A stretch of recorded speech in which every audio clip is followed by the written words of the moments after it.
Akhirnya dia tidak tumbuh wajar. Ototnya, tulangnya, sel otaknya kalah dengan anak-anak orang kaya. Akhirnya anaknya orang miskin, dia tidak bisa bersaing. Ini harus menjadi sasaran kita.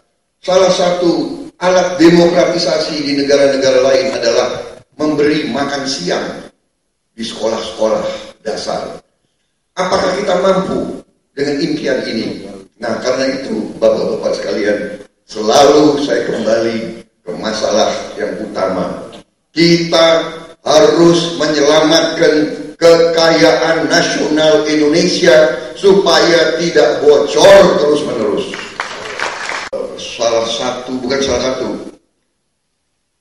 Syarat kunci daripada keberhasilan kita dalam nation building, dalam pembangunan bangsa. Semua yang kita lakukan sekarang, ikut pemilu, minta mandat dari rakyat, bicara di mana-mana, semua yang kita lakukan sekarang, minta mandat dari rakyat. Begitu kita minta mandat dari rakyat, tugas utama kita mengamankan dan menyelamatkan kekayaan bangsa Indonesia. Setiap sen, setiap nilai yang punya nilai kaya bagi bangsa Indonesia, wealth, ini harus kita jaga, harus kita selamatkan, dan harus kita investasikan kepada strategi besar ini. Pengusaha nasional Indonesia kesulitan.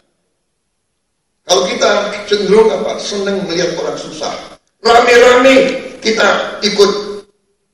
Kalau perlu kita jorokin dia masuk jurang. Padahal ini adalah bangsa kita sendiri, ini national champion kita. Ini yang saya maksud ke Pak, kita harus berani koreksi diri. Kita juga punya sifat-sifat yang kadang-kadang kurang terpuji. Dan itu tercermin dalam bahasa kita, bahasa nenek moyang kita. Menohok kawan seiring. Dan di pantai-pantai yang lain, daun nyur melambai-lambai mengucapkan selamat datang kepada para pahlawan yang tidak lain adalah nelayan yang membawa ikan dari laut. Syekh Mahmud Saltut, Profesor Mahmud Saltut yang bukan penyair ini, dia kemudian berucap secara spontan, walaupun yang diucapkan bukan puisi, itu tidak kalah dengan puisi. Apa kata Syekh Mahmud Saltut? Dia mengucap dengan bahasanya sendiri, bahasa Arab. Dia mengatakan, Indonesia it'atun minal jannah nukilat ilal ard. Indonesia serpihan potongan surga yang diturunkan oleh Allah. Dan rasa kesatuan dan persatuan dalam persaudaraan Indonesia itu sekarang itu tercabik-cabik. Nah, yang bocor bukan hanya bumi-bumi, yang bocor-bocor karena tambang-tambang dan di Freeport di Kalimantan dan sebagainya, tapi yang bocor juga adalah perut seorang pendeta dan kepala seorang pastor. Nah, saya pikir itu adalah suatu wujud intoleransi yang sangat memprihatinkan. Dan itu terjadi berulang kali. Kalau tadi Saudara Prabowo bicara tentang bangsa yang direndahkan, ini ada bagian dari bangsa yang lebih direndahkan dan seakan-akan tidak diterima di dalam Republik Indonesia ini. Nah, karena itu saya ingin tanya apa kebijakan, program dan agenda. Imron tadi menyampaikan tentang suatu kekuatan energi yang positif, suatu akal sehat kolektif. Apabila ini yang menonjol, bahwa kehidupan kita akan ikut menjadi rukun, sejuk. Energi yang harus kita tonjolkan adalah energi yang positif. Bahkan dalam budaya kita pun punya ajaran-ajaran nenek moyang kita. Di falsafah Jawa kita selalu dengar mikul dhuwur mendem jero. Jadi yang negatif sudahlah, itu kita tanam yang dalam-dalam. Jadi tidak ada keinginan balas dendam, vendetta. Vendetta sebaiknya jangan di budaya kita, begitu. Walaupun ada nih, saya kira di setiap suku ada. Dulu eyang buyutmu pernah dihina oleh eyang buyutnya dia. Karena itu kamu nggak boleh ke rumahnya. Ada pelajaran-pelajaran seperti itu dari kalangan kita sendiri. Dulu dia pernah ini. Dulu saya sependapat kita lebih baik kita pakai akal sehat kolektif, kita pakai kejernihan hati yang Bapak katakan. Ya, ini yang kita harus tuju, Pak. Saya sangat sependapat. Bagaimana mencapai itu? Saya kira ini juga berhubungan dengan Pak Tamrin, ya. Karena tujuan kita, saya kira sudah jelas. Kita yakin dan kita percaya bahwa Indonesia itu dalam konsepsi 17 Agustus 45, dalam konsepsi pembukaan Undang-Undang Dasar kita, dalam konsepsi Pancasila, inilah Indonesia yang kita inginkan.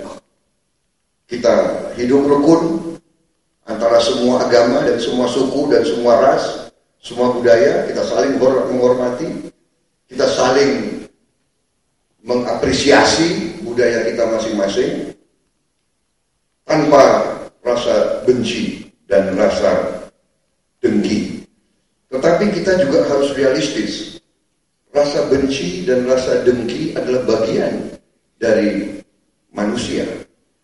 Nah, kalau saya mendekatinya dari segi praktis, yang saya tangkap, ini mungkin tidak sempurna, tapi yang saya tangkap, suasana kebencian lebih gampang terjadi dalam keadaan kemiskinan, dalam keadaan sumber daya yang tidak terbagi secara adil, makanya lebih gampang terjadi rasa iri, rasa benci, rasa dengki. Biasanya orang yang patah semangat, orang yang frustrasi, orang yang tidak ada harapan, dia lebih gampang dibangkitkan rasa tidak puasnya. Bahkan bisa dibakar emosinya. Kamu miskin karena mereka ambil kekayaanmu. Mereka itu adalah kelompok lain, agama lain, ras lain, suku lain. Ini harus kita berani ngajar bahwa ini ada di kita. Dan kita juga harus akui, walaupun kita semua orang yang berasional, orang yang berakal sehat, kita semua ingin menghindari kekerasan. Tapi kita juga harus sadar bahwa dalam budaya kita, kekerasan itu gampang muncul. Maaf, pertandingan bola antara kota saja bisa menimbulkan huru-hara. Bola, ya kan? Padahal kita orang semua bersaudara. Apa bedanya orang Bandung sama orang Jakarta? Perjalanan hanya 3 jam dengan mobil. Tapi kalau sudah sepak bola, bisa terjadi hal-hal yang kita tidak inginkan. Belum lagi kampung lawan kampung. Belum lagi. Jadi kita harus berani juga melihat bahwa bagaimana mengendalikan rasa intoleransi, kebencian, rasa iri. Menurut saya, kembali kalau saya itu praktisi, saya lihat kalau suasana itu adil, kalau suasana itu berkecukupan, kalau potensi bagi anak-anak muda itu terbuka luas, saya kira suasana tadi suasana bersaudara tadi justru lebih gampang. Karena itu saya ingin jangan kita mencari suatu solusi yang terlalu sulit kita capai. Karena itu saya bersama kawan-kawan saya dalam koalisi yang bersama saya, kita akhirnya mengambil kesimpulan kita harus selamatkan sumber kekayaan bangsa Indonesia. Dan dengan sumber kekayaan ini kita harus ciptakan kondisi yang adil, kondisi yang sejahtera, kondisi di mana orang tidak terlalu ketinggalan. Kalau dia sekarang miskin, jangan anaknya harus miskin lagi. Kita harus memberi harapan, anaknya petani bisa jadi jenderal, anaknya nelayan bisa jadi profesor. Ini bisa mengangkat kehidupan 12 juta orang. 5 triliun bisa mengangkat kehidupan 12 juta orang. Nah, bayangkan, saya membayangkan ya, umpamanya dana perjalanan yang sekarang di pemerintahan itu sekitar 21 triliun dana perjalanan. Kalau itu dihemat, katakanlah dihemat 10 triliun saja, berarti kita bisa menghidupi tambahan 24 juta orang. Ini praktis, ini real. Kalau kita beri harapan kepada puluhan juta orang, kita berharap mereka dengan energi positif tadi, dia bisa nabung, dia bisa sekolahkan anak, dia bisa tabung untuk rumah. Kita berharap kedengkian, rasa iri, rasa intoleransi akan bisa kita minimalkan. Dan di situ kesempatan, ada waktu bagi kita, para pemimpin-pemimpin, para pemimpin agama, pemimpin budaya, para guru, untuk memberi kepemimpinan, memberi arah, memberi panduan bagaimana kita hidup dengan saling menghormati. Jadi saya kira ujungnya selalu saya ini ingin berpikir tadi ya Bapak sama Wikit, saya ingin berpikir positif dan saya ingin berpikir praktis. Ciptakan kondisi adil, ciptakan harapan, dan beri yang nyata. Kalau terlalu banyak teori, rakyat kita udah capek. Kalau orang Indonesia Timur bilang itu kaset lama, dorang putar lagi. Itu kaset lama, dorang putar lagi. Tiap mau pemilihan, apa itu, tinggi gunung 1000 janji. Jadi bayangkan Pak, 5 triliun bisa mempengaruhi 12 juta orang. 5 triliun. Padahal kalau dibandingkan dengan puluhan triliun yang kita tidak tahu arahnya kemana, saya kira ini potensi yang sangat besar yang kita bisa lakukan. Tapi saya secara keseluruhan ini sudah ke arah closing statement Pak ya. Tapi Pak Radar, saya catatan Pak Radar tadi.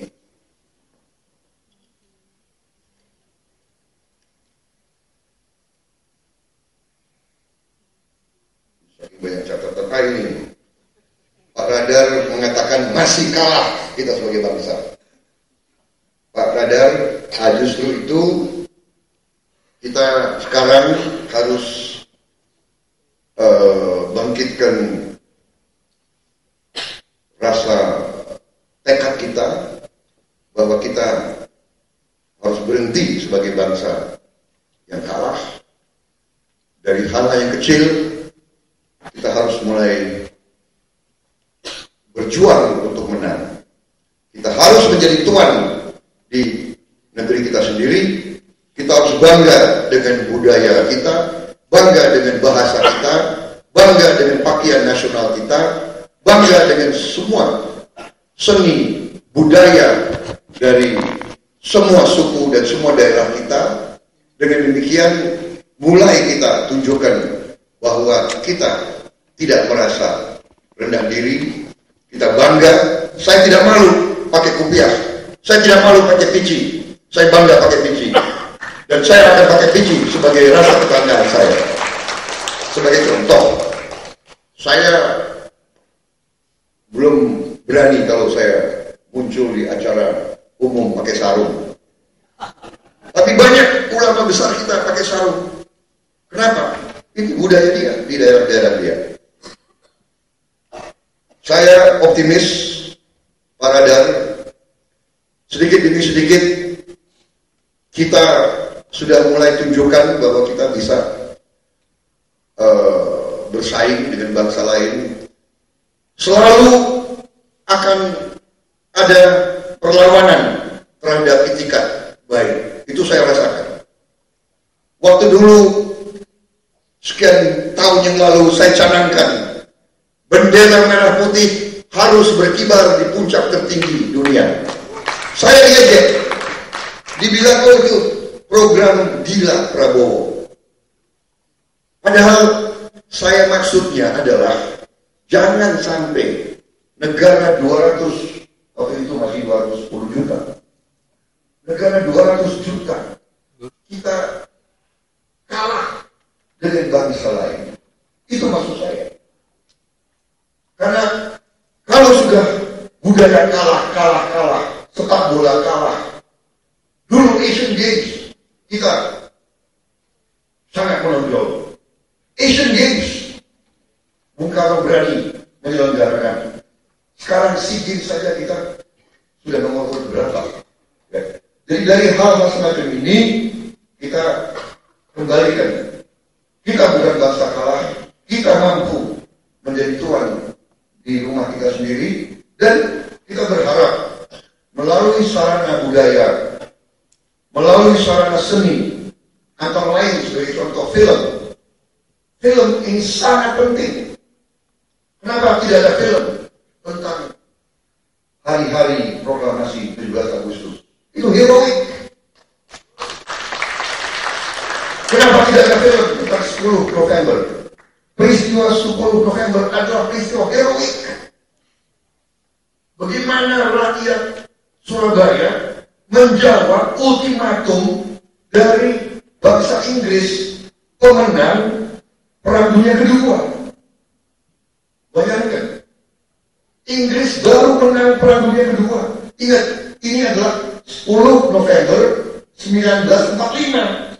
Inggris baru menang, baru mengalahkan Jerman, baru mengalahkan Jepang. Datang ke Surabaya memberi ultimatum ke rakyat Surabaya. Dalam waktu 1x24 jam, semua pemuda Indonesia angkat tangan dan meletakkan senjata 100 meter dari pos tentara Inggris. Bayangkan, 1x24 jam. Kalau tidak, besok saya gempur Surabaya. Bayangkan, negara superpower, pemenang Perang Dunia Kedua kasih ultimatum itu. Dan bagaimana jawaban rakyat Surabaya? Bagaimana jawaban Gubernur Suryo? Saya kira jawaban Gubernur Suryo itu harus jadi teks wajib di semua sekolah Indonesia. Itu saya harap. Teks proklamasi, pembukaan Undang-Undang Dasar 45 dan jawaban Gubernur Suryo, saya berharap itu jadi teks wajib dihafal oleh setiap anak Indonesia. Saudara-saudara sekalian, itu luar biasa. Saya baca itu, air mata saya keluar. Bagaimana seorang gubernur sipil diultimatum oleh Inggris dan dia minta petunjuk dari pemerintah pusat. Bagaimana Pak? Apa petunjuk? Saya menyerah atau tidak? Jawaban dari pemerintah pusat diserahkan kepada rakyat Jawa Timur. Berarti dia sebagai pemimpin Jawa Timur, dia harus ambil keputusan. Kalau dia tolak ultimatum Inggris, Surabaya habis, puluhan ribu rakyat saya mati. Harga diri Indonesia habis. Proklamasi 17 Agustus habis. Jadi, Pak Radar, saya kira banyak peristiwa heroik dalam kehidupan bangsa kita, dan saya yakin para budayawan para seniman, para sinias, para penulis skenario tinggal mencari peristiwa-peristiwa heroik dalam sejarah kita. Begitu banyak. Dan ini penting untuk membentuk kepribadian anak-anak kita. Mereka harus punya hero-hero yang asli dari Indonesia. Dan kita punya banyak pahlawan-pahlawan itu. Saya yakin saudara saya. Sebetulnya cita-cita saya ingin jadi produser film. Tapi nanti ya, kalau menang saya suruh Menteri Budaya mungkin ya, atau Menteri BUMN sponsori film-film untuk mengangkat. Kalau menang saya ya, kalau enggak ya urus sapi saya. Saudara-saudara sekalian, saya kira closing statement saya seperti itu. Tidak perlu tambah closing statement lagi. Saya, walaupun kita pernah kalah, tapi kita tidak harus terus kalah. Kita optimis masa depan. Ada saatnya bahwa rasa harga diri bangsa naik, dan saya rasakan itu di mana-mana. Bangsa Indonesia ingin bangkit. Kalau bukan sekarang, kapan lagi? Kalau bukan kita, siapa lagi? Terima kasih. Wassalamualaikum warahmatullahi wabarakatuh. Silakan hadirin untuk memberikan aplaus terhadap seluruh tanggapan jawaban yang sudah disampaikan oleh Bapak Prabowo Subianto. Kita mendekati ujung acara, Pak Prabowo.